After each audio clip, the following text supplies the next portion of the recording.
The wizardry phenomenon of a generation has hit our big screens once again with the first instalment of Harry Potter and the Deathly Hallows.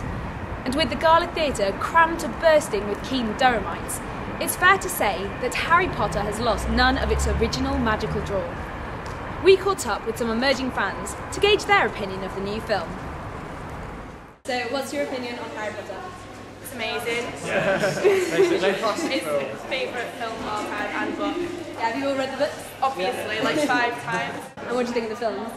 Yeah, thrillers. Yeah? The release of the new film has prompted the Palatinate Investigations team to consider the similarities between Durham and Hogwarts. College rivalries, gowns, long-tabled formals, we even have our own castle. The only thing it seems we're lacking are broomsticks and wands.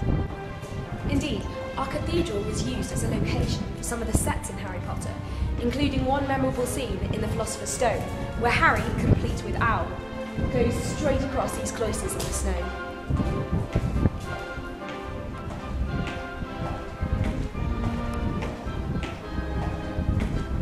And another scene where Harry Potter meets with the infamous Snape. That was no stranger Hagrid met. It was Snape, which means he knows how to get past Fluffy. And with Dumbledore gone... Good afternoon. Now, what would 3 young Gryffindors, such as yourselves, be doing inside on a day like this?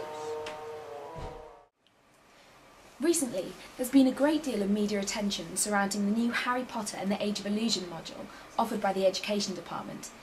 We caught up with some current students and Dr. Martin Richardson for their thoughts.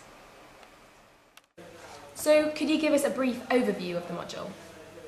Yeah, well, the module's kind of about the whole putting Harry Potter in its social and like cultural setting in the educational world today. So, sort of the themes in which you can sort of take from Harry Potter books and place them in the classroom or in social settings. Yeah, there's obviously like the core text, which are the books, but there's quite a lot of published work around it also. But we're quite lucky that the module leader is quite entertaining. He makes the lectures fun, and it's definitely not boring. So there's been quite a lot of media attention around this Harry Potter module. I know the BBC have been interested. Would you say that it is quite... I mean, there have been rumours going around that it's quite gimmicky. I don't know, I think the media interest, sort of people seem to misinterpret it. Like, a lot of the main newspapers, such as the Times and the Guardian, even the BBC website, are quite positive about it. It's only sort of a few of the tabloids that have been quite scathing and sarcastic in some of the reports. But I think the people who say that sort of don't really understand what it's about. Like, they see it as we're just sort of reading the books and writing essays on, you know, Hermione Granger's wand or something like that. It's not actually, you know, as I've said, it's not actually that sort of thing. Yeah, I agree. It's not like, we're not studying how well it's written or anything like that. It's like the themes and how we can relate it to society.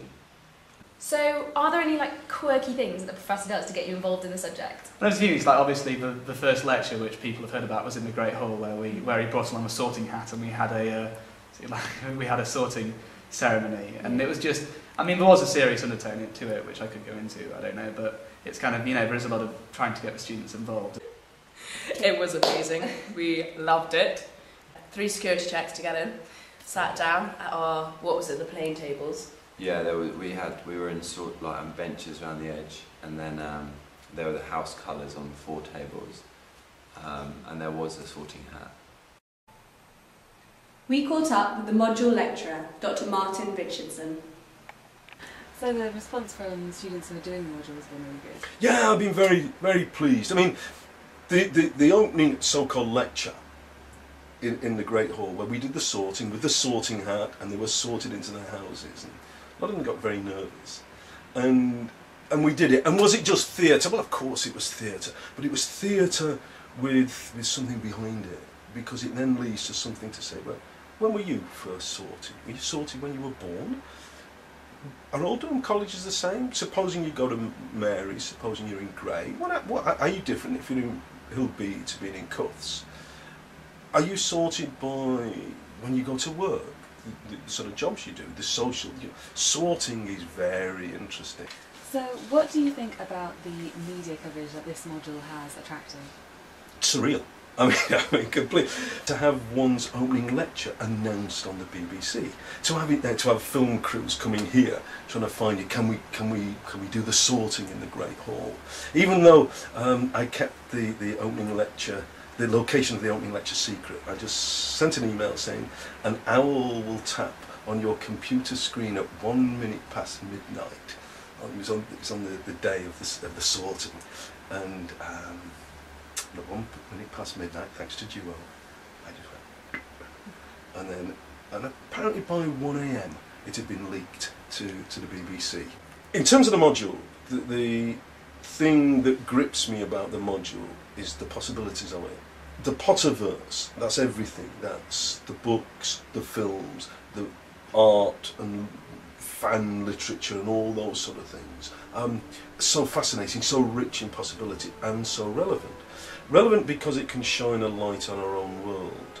So the philosophy in it, the idea of the personal journey, the quest, the good versus evil, the relationships, it's all there. It's all there, and it's all wrapped up in an exciting, thrilling page turner.